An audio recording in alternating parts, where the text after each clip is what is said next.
I just built the coolest sewing inspired submariner style watch and you should check it out.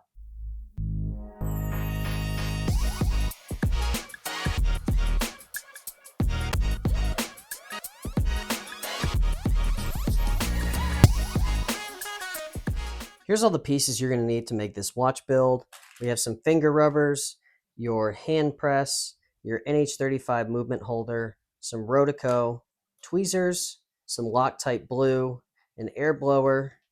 This is going to hold our dial and keep it in place, a nice soft spot on the table. This is our NH35 movement.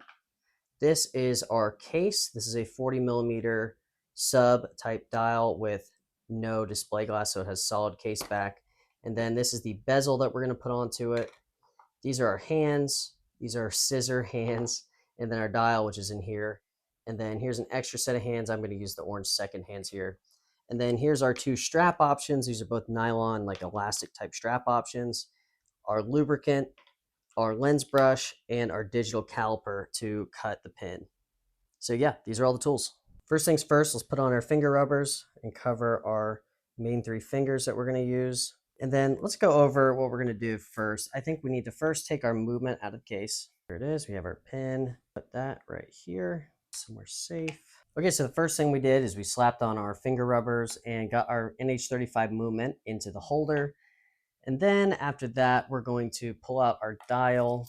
This is a fake meteorite crystal dial. Isn't that such a cool dial? So then what we're going to do is we're going to see which feet we need to remove from the back here. So I'm going to gently place it onto the movement. And then I'm just going to look real quick which feet need to come off. So now I can see which foot needs to go off, and it is going to be the lower foot. Okay, so we figured out which foot we need to get rid of on the back of the dial. It's going to be this one right here. Okay, make sure we did that right. Okay, and we did, and then we're going to go over to the other side. Figure out which foot we need to remove here. Okay, and now we'll see which foot this one needs off. Okay, and then we identified our second foot to remove here, and it's this one. So I'm just going to lightly snip it off. And place the dial on just like that. It presses down perfectly. So now you can see our dial fitted to our movement. Perfect. Okay, and now that our dial is fitted onto the watch movement, what we're going to do is make sure that our pin is pressed in here. And then I'm going to rotate the movement until our time clicks over to midnight.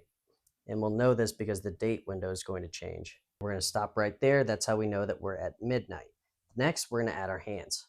So now that we have our NH35 movement and our dial attached together, we've changed the time to midnight. The next step is going to be to add our hands. And what I've got here today is a pair of scissors, which is particularly important to me as someone who works with textiles a lot. I use scissors all the time to cut various fabrics. So what I'm going to do is I'm going to place our hand, our hour hand, right here at 12 o'clock, close. And then notice I'm using the Rotico here to kind of adjust the positioning. We want this to be right at 12. And it is. So there's our first hand set up. And then I'm going to use our press. So now that we have our hour hand on the dial in place, I'm going to put it under our press. And I'm going to do a very light press. I'm going to try to hold on to here and not block what you guys can see. So I'm going to take it, do a light press down, do a harder press down. I believe we're on. So then you can see our hour hand right there. And what I'm going to do is I'm going to try to spin it, and just like that, you can see it's working. Now what we're going to do is we're going to try to spin it all the way around a full 2 rotations just to make sure that we're not contacting any part of the dial, not hitting it in any way. So far we're, oh, right there we hit it. So that means I'm going to have to work on the hand and lift it up so that it doesn't make contact. This probably isn't the wisest thing to do, but I'm going to take the edge of our tweezers here, and then I'm going to slightly bend up the hand. See if that does anything. Oh, it does not. We're still hitting. Okay, so I'm going to bend it up a slight more. That's not good. As you can see, we hit it and the 1 o'clock markers come off. So let me work on fixing that. Okay, so we had a slight problem there with our 1 o'clock coming off, but I was able to reattach it. I spun it around and now we have no impacts with any of the other indices. So we're looking good with our hour hand now. And then next I'm going to grab our minute hand, the other bigger part of the scissor. I just think that's so cool. Okay, and then I'm going to place that best I can on top. I'm going to try to get this to, okay, so we're at about 12 o'clock. And then I'm going to put this under our press and then see if I can get this to line up just right. Okay, and then I'm going to give it a light press once it's in place.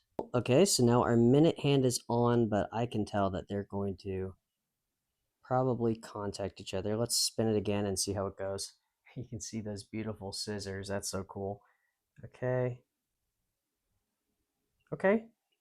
No contact. You can see how this spins and you can see the scissors right here. That is so cool. Okay, that means that we're actually doing fine. We don't have to adjust the hands anymore. The hour hand fix was enough to fix it. Let's do one more full spin just to get us back to the right time. Let's see how we did with our time here. Let's see. Perfect.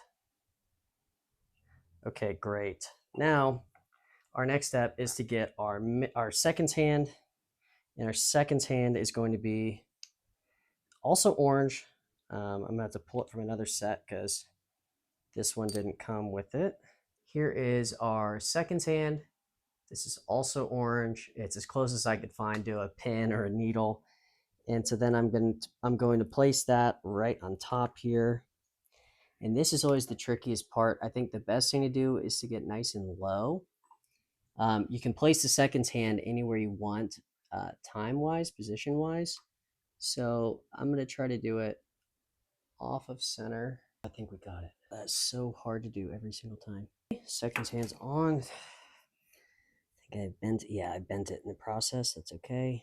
Okay, the seconds hand's on. It's ticking. Let's see if it works. Man, I can't believe I bent the seconds hand again. Now we're watching the hands to make sure nothing hits anything. I had the seconds hand bend a little bit, so I had to bend that back into place.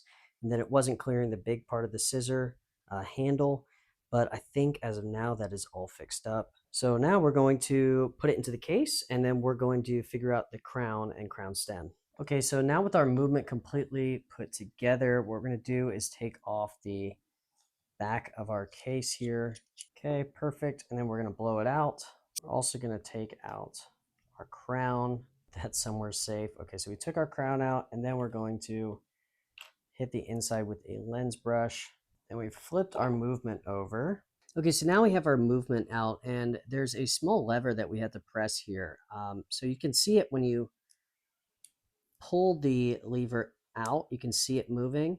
So we need to push the lever in, and then we need to press down with a small metal tool. So we're going to take a small metal tool and push down here and pull out the pin, and then we're going to save that for later. Put that into one of our spots. And then we're going to get our real stem, our real crown stem piece, and get that ready to go. Okay, and now we're going to take our crown and crown stem, and we're not going to cut anything quite yet. We're just going to get this threaded on. Okay, so now that our watch assembly is complete here with the dial, movement, the hands, next thing we're going to do is we're going to place our case right over the top. Okay, perfect. So we do that just like that, flip it over. Now our hands are nice and protected. And what we need to make sure is that the stem is going to line up through the case and into the movement. Okay, just like that. And then we're going to take it and press it in. Okay, and that's our sign. If we can stop the watch, yep.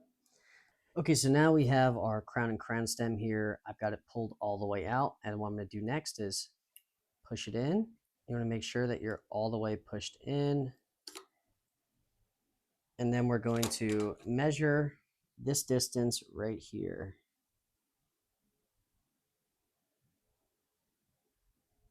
The distance is 4.8, so I'm going to cut it at 4 millimeters.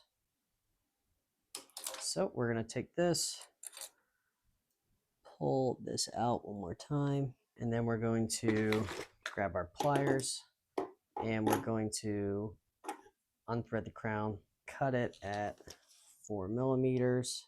I'm going to mark it with a Sharpie. Okay, so now we're going to cut the threaded end right at 4 millimeters. So I'm going to keep my calipers in place there. Perfect. I'm going to cut it right here. Great. And then I'm going to take this over to the Dremel and sand off this rough end really quickly. Then we're going to grab onto this again and try to thread back on the crown. Sometimes this can be a little tricky, but hopefully it goes all right today.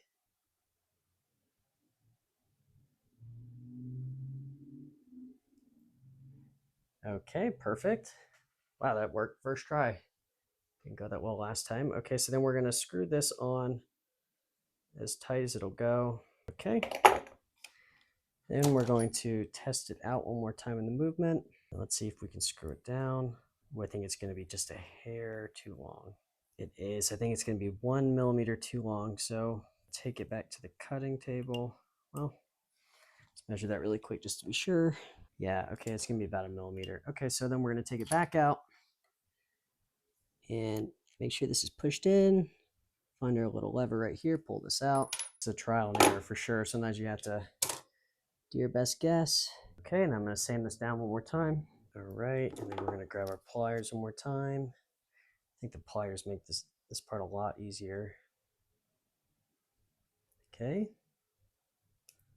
Screws on great. Okay, it's on tight. Then we're going to stick that back into the movement. Look at that. Is that working? Oh, it's not quite. It's so close though. Okay, back to the drawing board.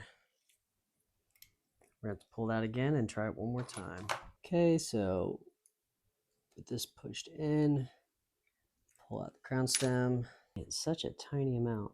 Okay, so the next I'm going to take this and cut just another little sliver.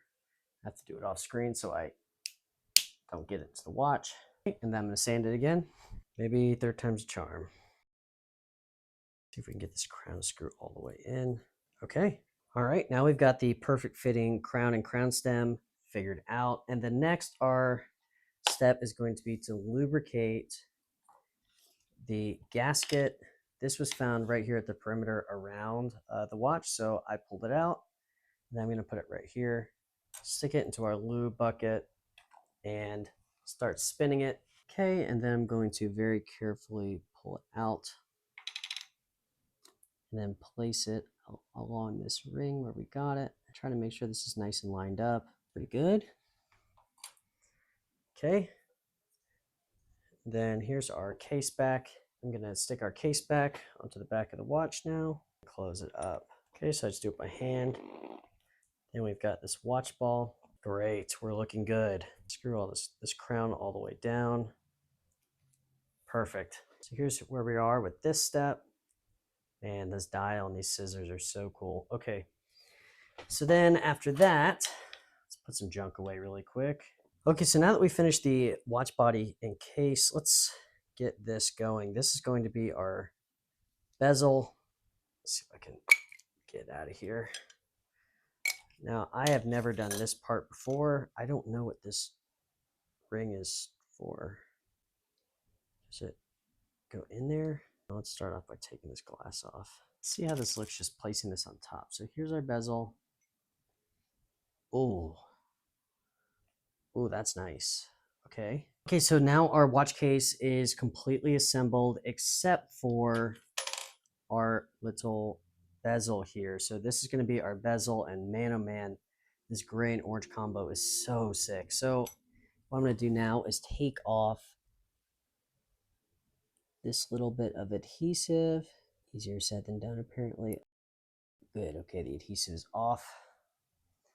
And then we're going to stick our bezel right on top. Wow, there it is. I'm just going to lightly press it down. That is so cool. Wow. Now that is a submariner I have never seen before. So I love this. All right. That is our final real step for actually assembling. So I also have our watch band here. I also have a black one as well, but I'm going to try the orange and see how that goes. So let's take off our pins here. Okay, let's not lose one like I did last video. And then take this one off as well. Okay, so then we have both the pins. And then I want to add these same pins right in here. Okay, that'll work. Okay, so I'm gonna add these same pins, push one side in. I'm gonna take this other side and push this down until we get a nice satisfying click. Where's the click? That side's in. Make sure we're good on this side. Yeah, we are. Okay, cool. Oh, actually, this looks like it has a quick release. Wait a second. Oh, it does have a quick release. Okay. Let me try that. So let's put this pin in right here. Put this back into position. Okay, so now that this pin is back in position, we can actually just put this over top. It's a little hard to see, but you put it over at the top, pull this down. Is that right? Yeah, okay. Try to adjust this as much as we can. Okay, so we're gonna put this over the top, pull this little latch down. Oh, yeah. Oh, that's it, okay. And just like that, adjust this watch and throw it on. Oh, let me take this one off. How cool is that? And look at that. We have our own sewing Rolex Submariner. This is so nice. Thanks for making it to the end of our second watch building video. If you liked the video, please be sure to like and subscribe. If you like this kind of content or you want to see something entirely different, please drop me a comment and let me know. Thanks. I'll see you in the next one.